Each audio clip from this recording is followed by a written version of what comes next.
وہ لمحہ جس کے خیال سے دل کانپ اٹھتے ہیں، وہ گھڑی جس کے تصور سے آنکھیں بھر آتی ہیں، جب حضور اکرام اپنے آخری وقت میں امت کو الوداع فرما رہے تھے۔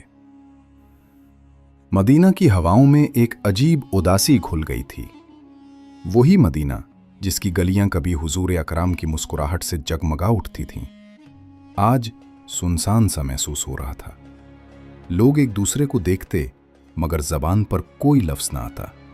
ہر آنکھ سوال کر رہی تھی، کیا واقعی وہ لمحہ قریب آ چکا ہے جس کے بارے میں کوئی سوچنا بھی نہیں چاہتا تھا؟ حضور اکرام کئی دنوں سے سخت بیمار تھے۔ بخار کی شدت اتنی بڑھ گئی تھی کہ چلنا نہ دشوار ہو گیا تھا۔ کبھی کبھی ہمت جٹا کر مسجد تشریف لے جاتے مگر پھر تھکن سے بیٹھ جاتے۔ ایک دن بیماری نے اتنی شدت اختیار کی کہ آپ نے فرمایا، ابو بکر، لوگوں کو نماز پڑھائیں۔ یہ سن کر صحابہ کے دلوں میں طوفان برپا ہو گیا۔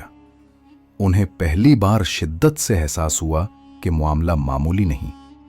گھر میں ازواج مطہرات خدمت بجا لاتی۔ آخری دنوں میں حضور اکرام اپنی زوجہ عائشہ کے حجرے میں رہے۔ عائشہ فرماتی ہیں کہ حضور اکرام اتنے کمزور ہو گئے تھے کہ آپ کا سر ان کے سینے پر ٹکا رہتا۔ کبھی آپ ہاتھ پانی میں ڈبوتے اور چہرے پر ملتے اور فرماتے، اللہ کے سوا کوئی معبود نہیں، موت کی بھی سختیاں ہیں۔ یہ الفاظ سن کر دل کانپ اٹھتا۔ وہ نبی جس نے ساری زندگی دوسروں کے دکھ کم کیے، آج خود شدید تکلیف سہ رہے تھے، لیکن اس حال میں بھی آپ کی زبان امت کے بارے میں ہی فکر کرتی رہی۔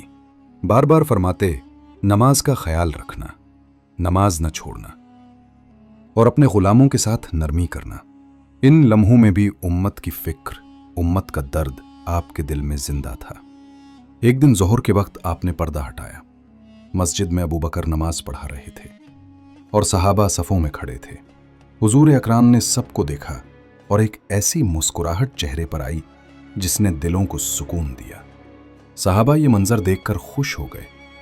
انہیں لگا شاید طبیعت سنبھل گئی ہے، لیکن حقیقت یہ تھی کہ یہ آخری بار تھا جب آپ نے اپنی امت کو نماز پڑھتے دیکھا۔ مرض بڑھتا گیا، پسینے کے قطرے آپ کے چہرے پر موتیوں کی طرح جھلکنے لگے۔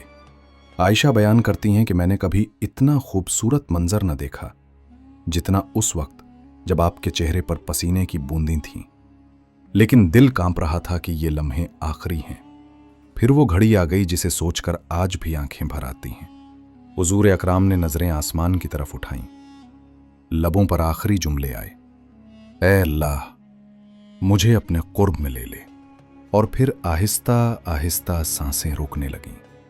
عائشہ کے سینے پر آپ کا سر جھک گیا۔ مدینہ کی فضاؤں میں ایسا سکوت چھا گیا جو کبھی نہ دیکھا گیا تھا۔ وہ ہستی جو دنیا کی روشنی تھی، پردہ فرما گئی۔ مدینہ بھر میں رونے کی آوازیں گونجنے لگیں۔ کوئی ماننے کو تیار نہ تھا، کوئی یقین نہیں کر پا رہا تھا۔ لوگ ایک دوسرے سے پوچھتے، کیا واقعی حضور اکرم دنیا سے تشریف لے گئی؟ یہ سننا اور مان لینا سب کے لیے مشکل تھا۔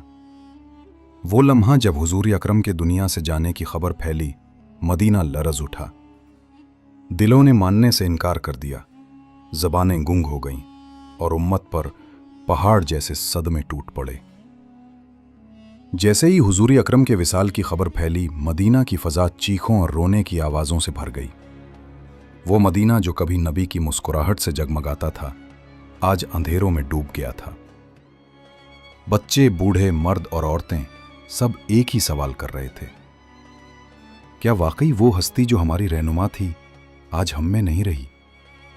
صحابہ کی حالت ناقابل بیان تھی، کسی کو یقین ہی نہیں آ رہا تھا۔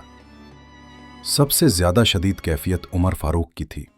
وہ تلوار لے کر کھڑے ہو گئے اور اعلان کرنے لگے، جس نے کہا کہ حضور اکرم وفات پا گئے ہیں، میں اس کی گردن اڑا دوں گا۔